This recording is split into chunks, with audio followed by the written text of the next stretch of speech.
രജനി, ഞാൻ അരുൺകുമാറാണ്. ഞാൻ നമ്മുടെ റിപ്പോർട്ടർ TV-യിൽ നിന്നാണ് വിളിക്കുന്നത്. നമ്മൾ ഈ കുടുംബത്തെ നമുക്ക് എങ്ങനെയാ ഒന്ന് സഹായിക്കാൻ പറ്റുക? നാട്ടിലുള്ള ആളാണ്. പക്ഷെ അവര് 2 പെൺപിള്ളേരുമായിട്ട് ജീവിച്ചുകൊണ്ടിരുന്നതാണ്. മൂത്ത മകളെ കല്യാണം കഴിച്ചിട്ട് 2ാമത്തെ മോളാണ് ഇവരുടെ കൂടെ ഉണ്ടായിരുന്നത്. മരുമോനും കുട്ടികളുമായിരുന്നു. പക്ഷെ അവരുടെ സ്വകാര്യ ബാങ്കിൽ നിന്ന്, കോട്ടയത്തുള്ള ഒരു ബാങ്കിൽ നിന്ന് ലോൺ എടുത്ത് 7 ലക്ഷം രൂപ അടയ്ക്കാനുണ്ടെന്നുള്ള രീതിയിലാണ് അവരിപ്പം ബാങ്കുകാർ ജപ്തി ചെയ്ത് പുറത്താക്കിയിരിക്കുന്നത്. നമുക്കും വളരെ സങ്കടകരമായ ഒരു അവസ്ഥയിലാണ്. കാര്യം വെച്ചാൽ നമുക്ക് എന്തും ചെയ്യാൻ പറ്റാത്ത ഒരവസ്ഥ. കാര്യം അവർക്ക് വേറൊരു ആശ്രയമില്ല. 3 സെന്റ് സ്ഥലം ഒരു വീടുമായിട്ട് മാത്രം അവരുടെ ഒരു സ്വപ്നമായിരുന്നൊരു വീട് വെക്കാനായിട്ടുള്ളതിനായിരുന്നു അവരെ ബാധ്യതപ്പെടുത്തിയത്. പക്ഷെ ഇപ്പോഴത്തെ ഒരു സാഹചര്യത്തിൽ അവരെ ബാങ്കുകാർ വന്ന് ജപ്തി നടപടി സ്വീകരിച്ചപ്പോൾ അവർക്ക് ആ തിണ്ണയിൽ തന്നെ താമസിക്കുന്ന ഒരു സ്ഥിതിയാണ്. വേറെ നമുക്ക് എന്ത് ചെയ്യാൻ പറ്റുമെന്നുള്ള അങ്ങനൊരു ആശങ്കയിലാണ് ഞാനും. ഈ മുഖ്യമന്ത്രി അടക്കം പറഞ്ഞിരിക്കുന്നത് ഇതേപോലെ ജപ്തി നടപടികളുമായി ബന്ധപ്പെട്ട് വീട്ടിൽ നിന്ന് ഇറക്കി വിടുന്ന ഒരു സാഹചര്യം ഉണ്ടാകരുത് എന്നൊരു അറിയിപ്പ് നൽകുമ്പോഴാണ് ഒരു സ്വകാര്യ സ്ഥാപനം ഈ പണി ചെയ്തിരിക്കുന്നത്. പക്ഷെ ഇപ്പോഴത്തെ സാഹചര്യത്തിൽ അങ്ങനെ തന്നെയാണ്. അവരിപ്പോ ഈ ഒരു ജപ്തി നടപടി സ്വീകരിച്ചിരുന്നതാണ്.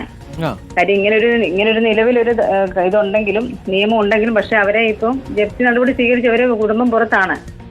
ഓക്കെ, അപ്പം ഈ ബാങ്കുമായിട്ട് രജനി സംസാരിക്കുമോ? ബാങ്കുമായിട്ട് സംസാരിക്കും. ഇവർ എത്ര രൂപ അടച്ചാൽ തൽക്കാലം ഇവരെ വീട്ടിൽ പ്രവേശിപ്പിക്കാം, അങ്ങനെ എന്തെങ്കിലും ഒന്ന് സംസാരിക്കാം. കാര്യം ഇവർക്ക് ഇപ്പോൾ 7 ലക്ഷം ഒന്നും ഒരുമിച്ച് കൊടുക്കാൻ ഇവരുടെ കയ്യിൽ എന്തായാലും ഉണ്ടാവില്ല. മാത്രമല്ല, നമ്മൾ ആരെങ്കിലും സഹായിക്കാമെന്ന് വെച്ചാലും 7 ലക്ഷം രൂപ ഒരു വലിയ തുകയാണല്ലോ. അപ്പോൾ എത്ര കൊടുത്താൽ ഇനി വരുന്ന ദിവസങ്ങളിൽ ഇവർ ഒരു മകളിപ്പോൾ ഗൾഫിൽ പോയി എന്ന് തോന്നുന്നു അല്ലേ? 2ാമത്തെ മകളിപ്പോൾ ഗൾഫിൽ പോയി. അവരവിടെ അപ്പോൾ ശമ്പളമൊന്നും കിട്ടി തുടങ്ങിയിട്ടില്ല. ഇനി 2-3 മാസം കഴിഞ്ഞിട്ട് എന്തെങ്കിലും കയ്യിൽ മിച്ചമായി ബാക്കി അയക്കാനും പറ്റൂ. അപ്പോൾ അത്തരം ഒരു സാവകാശം കിട്ടിയാൽ, ഒരു 3-4 മാസത്തെ സാവകാശം കിട്ടിയാൽ അവർ വീണ്ടും ആ പൈസ അടച്ചു തുടങ്ങും എന്ന് ആ ബാങ്ക് അധികൃതരെ ഒന്ന് ബോധിപ്പിച്ചോളൂ രജനി. എന്നിട്ട് നമുക്കൊന്ന് ഇടപെടാൻ നോക്കാം. എത്ര രൂപയാണ് എന്ന് രജനി ഒന്ന് അന്വേഷിച്ച് ഞങ്ങളുടെ ശരത്തിനെ അറിയിച്ചാൽ മതി.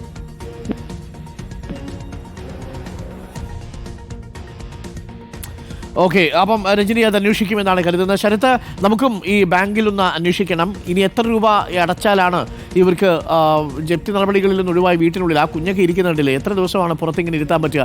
മറ്റൊരു സംവിധാനവും അവർക്കില്ല. മാത്രമല്ല, ഗൾഫിലൊരു മകൾ ഇപ്പോൾ പോയിട്ടുണ്ട്. അവർ പോയി 2-3 മാസത്തിന് ശേഷം ഒരു പക്ഷേ പണം അയച്ചു കൊടുത്താൽ ആ പരിഹരിക്കാമെങ്കിൽ ഒരു 3-4 മാസത്തെ അവധിയെങ്കിലും നമുക്ക് അവരോട് ചോദിക്കാൻ പറഞ്ഞാൽ നന്നായിരിക്കും.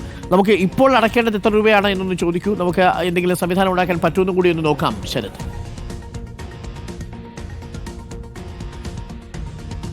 തീർച്ചയായും അരുൺകുമാർ, അക്കാര്യം അന്വേഷിക്കാവുന്നതാണ്. കാരണം എങ്ങനെയാണ് ഈ പ്രശ്നം പരിഹരിക്കുക എന്നുള്ളത് തന്നെയാണ് ഏറ്റവും പ്രധാനപ്പെട്ട കാര്യം. പ്രത്യേകിച്ച് ഒരു കുടുംബത്തിൽ കുട്ടികളടക്കം, വൃദ്ധ ദമ്പതികളടക്കമുള്ള ആളുകളാണ് ഈ വീടിന് പുറത്ത് കഴിയുന്നത് എന്നുള്ളത് തന്നെയാണ് ഏറ്റവും സങ്കടകരമായ കാര്യം. ആ വീടിന് പുറത്ത് ഭക്ഷണം വെക്കുന്നു. ഇനിയിപ്പോൾ വേനൽക്കാലം, മഴക്കാലം, അങ്ങനെ കാലാവസ്ഥ മാറുന്നതനുസരിച്ച് അത്തരം പ്രതിസന്ധികൾ കൂടി ഇവർ നേരിടേണ്ടി വരും. ഈ വീടിന് പുറത്ത് കഴിയുക എന്നുള്ളത് തന്നെ ഒരിക്കലും മുന്നോട്ട് കൊണ്ടുപോകാൻ കഴിയാത്ത സാഹചര്യമാണ്. വാടക വീട്ടിലേക്ക് മാറാനോ ആ രീതിയിലുള്ള സാമ്പത്തിക ശേഷി ഈ കുടുംബത്തിനില്ല എന്നുള്ളത് തൊഴിലാളി. അവർ ചോദിക്കാം, മണപ്പുറം ഫിനാൻസിൽ നിന്നാണ് ഈ പൈസ എടുത്തിരിക്കുന്നത്. മണപ്പുറം ഫിനാൻസുകാർ ഈ കാഴ്ചയൊക്കെ ഒന്ന് കാണണം. ഈ കുടുംബം ഇങ്ങനെ 3 സെന്റും വീടും മാത്രമേ ഉള്ളൂ. അവർ സാവകാശം ചോദിച്ചിട്ടുണ്ടെങ്കിൽ തീർച്ചയായിട്ടും ആ സാവകാശം കൊടുക്കുക എന്നുള്ളതാണ്. നിങ്ങൾ കൊടുത്ത പണത്തിന് നിങ്ങൾക്ക് എല്ലാ അവകാശങ്ങളുമുണ്ട്. പക്ഷേ മുഖ്യമന്ത്രി പറഞ്ഞതുപോലെ വീട്ടിൽ നിന്ന് ഈ കുടുംബങ്ങളെ ഇറക്കി വിടുമ്പോൾ, ഈ കൊച്ചു കുഞ്ഞുങ്ങളെ അടക്കം ഇറങ്ങി വിടുന്ന സമയത്ത് അത് ഉണ്ടാക്കുന്ന വൈകാരികമായിട്ടുള്ളൊരു പ്രശ്നമുണ്ട്.